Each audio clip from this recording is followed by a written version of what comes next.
नमस्कार, आप देख रहे हैं हेडलाइंस न्यूज। दिन भर की ताज़ा खबरों के लिए अभी सब्सक्राइब करें, साथ में बेल आइकन भी प्रेस कर लें। खबरों में आगे बढ़ने से पहले वीडियो को लाइक जरूर करें और अपने दोस्तों के साथ ज़्यादा से ज़्यादा शेयर करें। और आप किस राज्य शहर से न्यूज को देख रहे हैं, कमेंट में जरूर लिखें। युवा कांग्रेस व एनएसयूआई ने बुधवार को बंद रेलवे अस्पताल मार्ग को दोबारा खोलने की मांग को लेकर जोन कार्यालय का घेराव किया। करीब 1 घंटे नारेबाजी की। इसके बाद प्रतिनिधिमंडल का महाप्रबंधक आलोक कुमार से मुलाकात करने की अनुमति दी गई।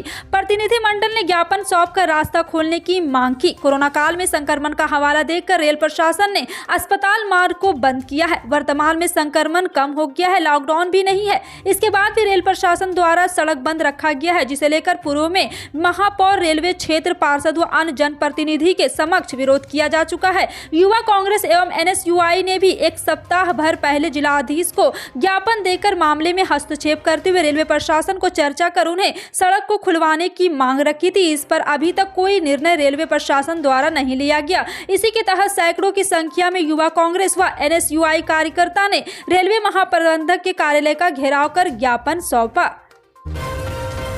प्रधानमंत्री नरेंद्र मोदी ने गुरुवार को उत्तर प्रदेश के प्रयागराज में एक चुनावी जनसभा को संबोधित करते हुए समाजवादी पार्टी पर जमकर निशाना साधा।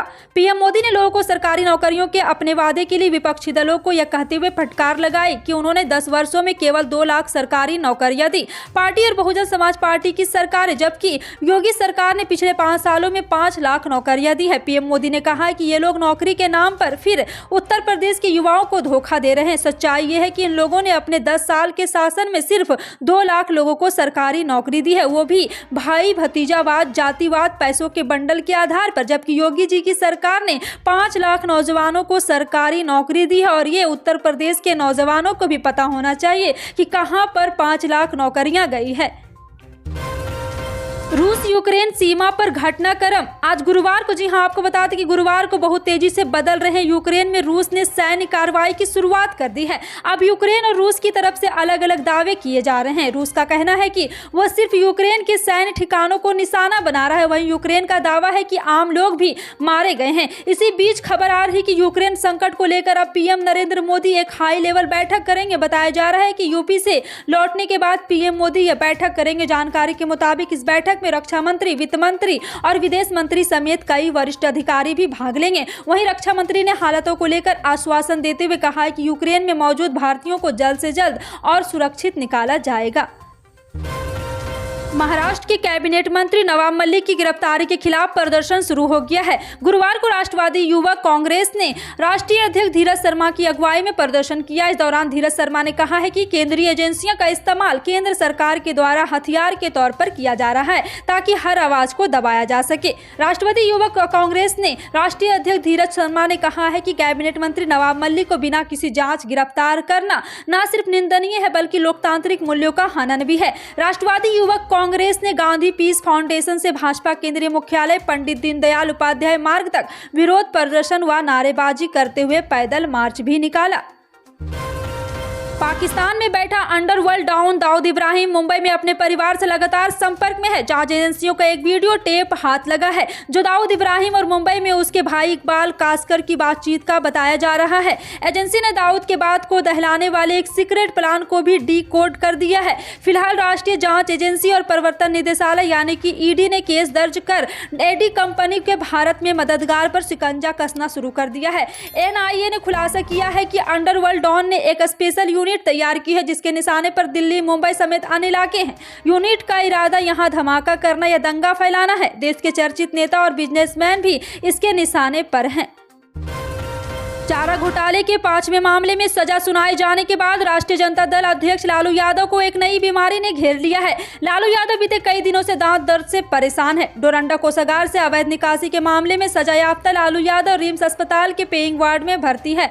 दांतों में दर्द की शिकायत के बाद डेंटल विभाग में लालू यादव ने अपने दांतों की जाँच करवाई है। डॉक्टरों ने उन्हें रूट कैनाल ट्रीटमेंट की सलाह दी थी। इसके बाद लालू यादव को कड़ी सुरक्षा व्यवस्था के बीच डेंटल कॉलेज लाया गया है। डॉक्टरों ने बताया कि फिलहाल उनका इलाज शुरू हो गया है। डॉक्टरों के मुताबिक जांच और इलाज के लिए लालू प्रसाद की 2 से 4 बार डेंटल कॉलेज आना पड़ेगा। हालांकि लालू यादव की हालत अभी फिलहाल स्थिर है।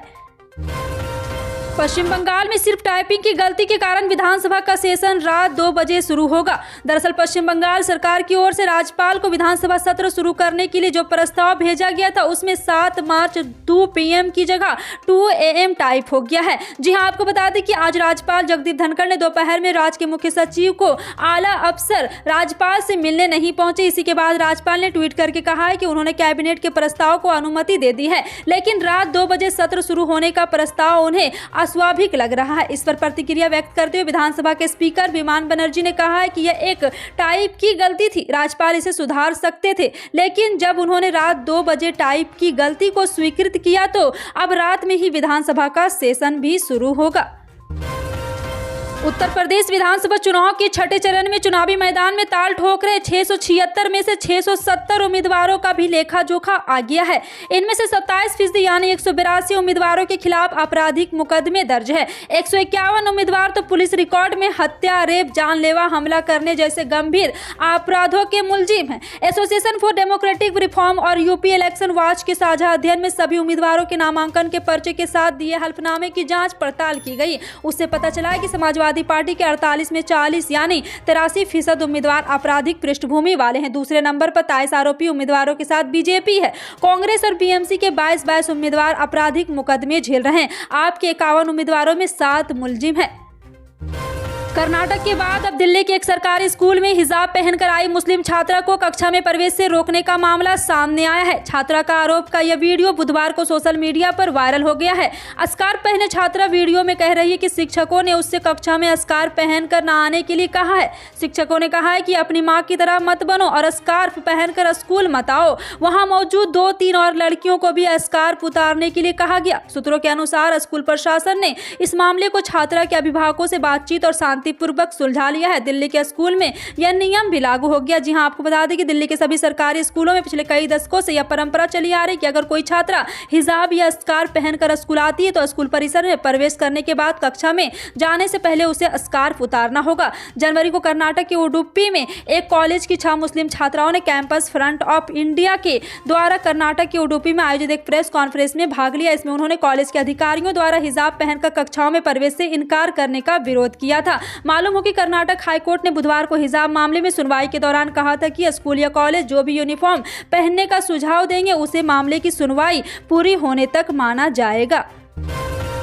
उत्तर प्रदेश में 4 चरणों की वोटिंग हो जाने के बाद कांग्रेस नेता राहुल गांधी की एंट्री होने जा रही है। राहुल गांधी शुक्रवार को गांधी परिवार के मजबूत दुर्ग रहे अमेठी के जगदीशपुर में 2022 के चुनाव की पहली रैली करेंगे। अमेठी संसदीय क्षेत्र की 5 में से 4 सीटों पर बीजेपी का कब्जा है और 1 सीट सपा के पास है। ऐसे में अमेठी का सियासी संग्राम बीजेपी और कांग्रेस दोनों के लिए चुनौतीपूर्ण माना जा रहा है। कभी गांधी परिवार के गढ़ रहे अमेठी में पूरी तरह से बीजेपी का कब्जा हो गया है। लोकसभा सीट से लेकर विधानसभा की 5 में से 4 सीटों पर बीजेपी के विधायक हैं। अमेठी में अपने खोए हुए सियासी जनाधार को वापस करने के लिए कांग्रेस बेताब है। ऐसे में कांग्रेस महासचिव प्रियंका गांधी ने अमेठी के कैंप पर कर सियासी माहौल को बदलने की कवायद की है। तो राहुल गांधी शुक्रवार को चुनावी प्रचार में उतरेंगे। राहुल प्रियंका का एक साथ रैली कर कांग्रेस उम्मीदवारों के लिए उम्मीदों का दिया जलाने का प्रयास करेंगे।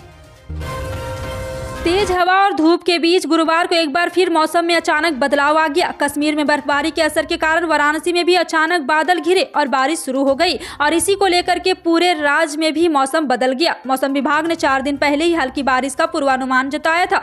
गुरुवार को यह सही साबित हुआ। 11 बजे के आसपास अचानक काले बादलों ने आसमान में डेरा डाल दिया। 12:20 पर हल्की बूंदाबूंदी शुरू हुई। जिले का कई इलाकों में बारिश हुई। मौसम विज्ञानकों का कहना है कि बारिश कुछ देर रहेगी। तापमान एक बार फिर गिरने के हालांकि 1-2 दिन में या फिर सामान्य होने की संभावना जताई जा रही है। मुख्यमंत्री मनोहर लाल खट्टर ने बृहस्पतिवार को कहा है कि अधिकतर विद्यार्थियों समेत हरियाणा से करीब 2000 लोग यूक्रेन में फंसे हैं और वह इस मुद्दे पर विदेश मंत्रालय के संपर्क में है। खट्टर ने यह भी कहा है कि विदेश मंत्रालय पहले ही एक नियंत्रण कक्ष स्थापित कर चुका है और राज्य सरकार ने भी चंडीगढ़ में एक नियंत्रण कक्ष खोला है जहां हरियाणा के लोग व्हाट्सएप नंबर 9212314595 पर संपर्क कर सकते हैं। उन्होंने कहा है कि लोग ईमेल ID कॉन्टेक्ट्स एवं fdc@gmail.com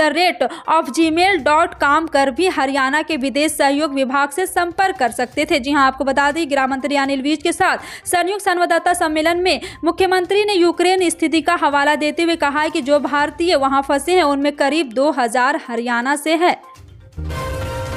समाजवादी पार्टी के अध्यक्ष अखिलेश यादव ने गुरुवार को प्रतापगढ़ के कुंडा में रैली की। यहां सपा प्रत्याशी गुलशन यादव के समर्थन में जनसभा करते हुए अखिलेश यादव जनसत्ता दल लोकतांत्रिक के प्रमुख राजा भैया और यूपी के मुख्यमंत्री योगी आदित्यनाथ पर जमकर बरसे। उन्होंने राजा भैया के नाम लिए बिना कहा कि कुंडा में अन्याय की सीमा लांघ दी गई है। सपा प्रत्याशी को जितवाने की अपील करते हुए अखिलेश यादव ने कहा है कि गुलशन ही यहाँ पर गुलशन खिलाएंगे। भाषण के बीच में अखिलेश यादव का माइक भी बंद हो गया और करीब 3 मिनट तक उन्हें मंच पर चुप खड़े रहना पड़ा। जनसभा को संबोधित करते हुए अखिलेश यादव ने राजा भैया का नाम लिए बिना उन पर जमकर निशाना साधा तो योगी सरकार पर भी खूब बरसे। इसी तरह की पल पल की अपडेट जानने के लिए जुड़े रहे आप अपने हेडलाइंस न्यूज के साथ। मिलते हैं अगली बड़ी खबर में, तब तक के लिए जय हिंद।